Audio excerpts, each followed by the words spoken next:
Hello everyone, आज हम करने वाले हैं short notes from the chapter with that one hearts class 8 NCERT new book पूर्वी। इस चैप्टर की समरी हम पहले ही अपने चैनल पर अपलोड कर चुके हैं। आप देखना चाहते हैं तो वहां जाकर समरी को समझ सकते हैं। अभी हम केवल मेन चैप्टर्स करेंगे, ताकि मेन पॉइंट्स करेंगे, ताकि चैप्टर को रिवाइज करते हुए आपको दिक्कत ना हो, चैप्टर को समझते हुए दिक्कत ना हो। एंड टुडे हम will do the character sketch and main points of chapter. So chapter शुरू होते हैं विजयनगर एम्पायर के बारे में, जहाँ बताया है कि विजयनगर एक बहुत ही वेल्दी स्टेट था। अपने कल्चर के लिए, आर्किटेक्चर के, लिटरेचर के लिए बहुत फेमस था। और राजा कृष्णदेव राय के टाइम में ये अपने पीक पर, चरमोत्कर्ष पर था। कृष्णदेव राय एक बहुत बड़े योद्धा थे, बहुत बड़े पोएट थे, आर्ट्स को संरक्षण देने वाले थे। और उनकी खुद की दो रचनाएं अमुक्त मर्यादा एंड जामवंती परिणय बहुत फेमस हैं। उनके दरबार में 8 पोइट थे जिन्हें अष्ट दिग्गज कहा जाता था, और तेनालीरामा उनमें से ही एक थे। तेनालीरामा अपने विट के लिए, अपने ह्यूमर के लिए और समस्याओं के बड़े चतुर समाधानों के लिए जाने जाते हैं। इस चैप्टर में महाराज कृष्णदेव राय का अपनी महारानी से झगड़ा हुआ तिरुलंबा से, उसके बारे में बात की गई है।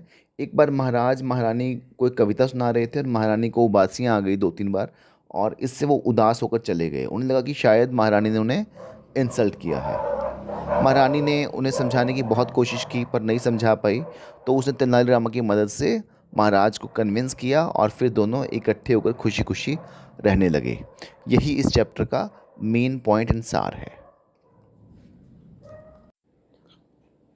तो हम करते हैं कैरेक्टर स्केच पहले।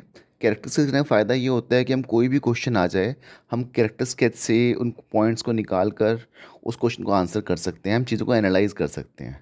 तो कभी भी कोई भी चैप्टर आप लैंग्वेजेस में करें तो कैरेक्टर स्केच ज़रूर किया कीजिए। जितने भी कैरेक्टर्स मेजर हैं उन सभी का कैरेक्टर स्केच ज़रूर किया कीजिए। तो अभी स्टार्ट करते हैं हम कृष्णदेव राय कैरेक्टर स्केच से। इस चैप्टर में वो महाराज दिखाए गए हैं विजयनगर एम्पायर के। बहुत बहादुर हैं, समझदार हैं, आर्ट्स को प्रमोट करने वाले हैं और एक बहुत बड़े पोइट्स भी हैं।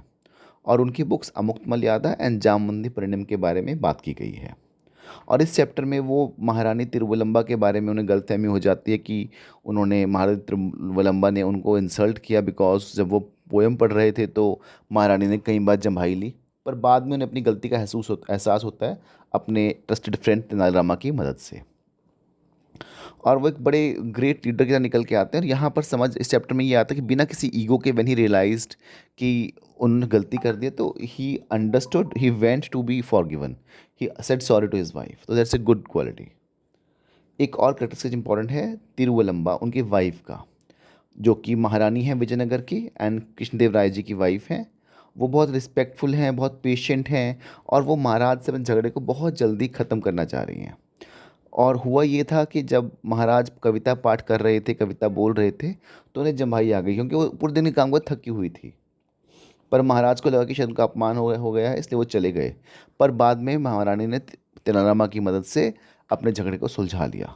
और हमें यहाँ पर इस चीज़ से यह शिक्षा मिलती है कि कम्युनिकेशन एंड विलिंगनेस, मतलब समस्या को ख़त्म करने की विल पावर, और उसे ख़त्म करने के लिए लोगों से कम्युनिकेट करना एक की है किसी भी कॉन्फ्लिक्ट को ख़त्म करने के लिए, और इससे ही हमारे रिलेशनशिप सेव होते हैं। फाइनली कैरेक्टर्स के, तेनालीरामा। तेनालीरामा इस चैप्टर में एक पोइट हैं, और वो महाराज कृष्णदेव राय के दरबार में अष्टदिग्गजों में एक महाराज के एडवाइज़र भी हैं। वो बहुत ही क्लेवर हैं, ह्यूमरस हैं, और बहुत जल्दी सोचने वाले हैं, और वो प्रॉब्लम्स को सॉल्व करने में विश्वास रखते हैं। उन्होंने महाराज और महारानी के बीच के झगड़े को बीजों की मदद से, धान के बीजों की मदद से सुलझा दिया बहुत आराम से। तो हमें यहाँ से ये सीखने को मिलता है कि विट एंड टैक्ट, मतलब एक अच्छा सा लॉजिक और उसे यूज़ करने का सही तरीका, प्रॉब्लम्स को बहुत आराम से सॉल्व कर सकता है। इस चैप्टर की समरी का वीडियो मैं डिस्क्रिप्शन बॉक्स में डाल दूंगा, आप वहाँ से रेफर कर सकते हैं। Thank you.